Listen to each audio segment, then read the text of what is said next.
నవగర్జన party కాటు Nagaraju nomination వేశారు. సమర్థవంతమైన పాలన, సమాజ నిర్మాణం జరగాలంటే తెలుగు నవగర్జన పార్టీని ప్రజలు ఆదరించాలని ఆ పార్టీ వ్యవస్థాపక అధ్యక్షులు కాటు నాగబాబు పేర్కొన్నారు. సోమవారం ఆయన Telugu Navagarjana party Kakinada city MLA అభ్యర్థిగా నామినేషన్ దాఖలు చేశారు. ఈ సందర్భంగా ఆయన మాట్లాడుతూ ఇప్పటి వరకు స్వార్థపూరితమైన కుట్ర రాజకీయాలకు రాష్ట్ర ప్రజలు బలైపోయారని తెలిపారు. ఈ నేపథ్యంలో యువత భవిష్యత్తు నిర్వీర్యమై అయోమయంగా మారిందన్నారు. తెలుగుదేశం, జనసేన, వైఎస్ఆర్ కాంగ్రెస్ పార్టీ మోసపూరిత వాగ్దానాలను నమ్మి మరొకసారి రాష్ట్ర ప్రజలు మోసపోవద్దని ఆయన హితవు పలికారు.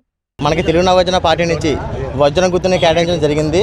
సో కావున ఈ ఎలక్షన్స్లో మన కాకినాడ ప్రజలందరూ కూడా వజ్ర గుర్తుపై ఓటు వేసి మీ కాటు నాగబాబుని అఖండ మెజారిటీతో గెలిపిస్తారని కోరి ప్రార్థిస్తున్నాను. Thank you.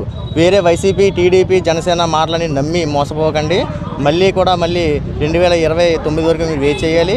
సో ఓటు అనే ఆయుధం మీ చేతుల్లో ఉంది కాబట్టి దాన్ని సద్వినియోగంగా ఉపయోగించుకొని మీరు సరైన నాయకుని ఎన్నుకుంటారని కోరుకొని ప్రార్థిస్తున్నాను. Thank you.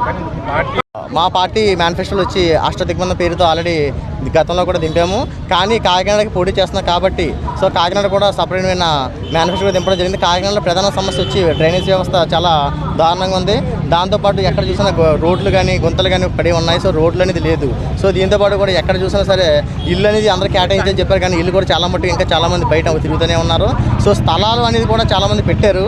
కానీ స్థలాలు చాలామందికి ఇచ్చినా సరే వాళ్ళకి ఇంకా ఇల్లు అనేది కూడా కట్టించలేదు. స్థలాలు ఇచ్చి 5 సంవత్సరాలు అయినా సరే ఇప్పుడు వచ్చి కూడా 5 సంవత్సరాలు జరుగుతుంది. ఇప్పుడు వచ్చి ఎవరికి కూడా ఇల్లు కట్టించకపోవడం అనేది చాలా దౌర్భాగ్యం. సో కావున కాకినాడ ప్రజలందరూ కూడా ఒకసారి ఆలోచించండి, ఆలోచించి ఓటేయండి. సరైన నిర్ణయం తీసుకుంటే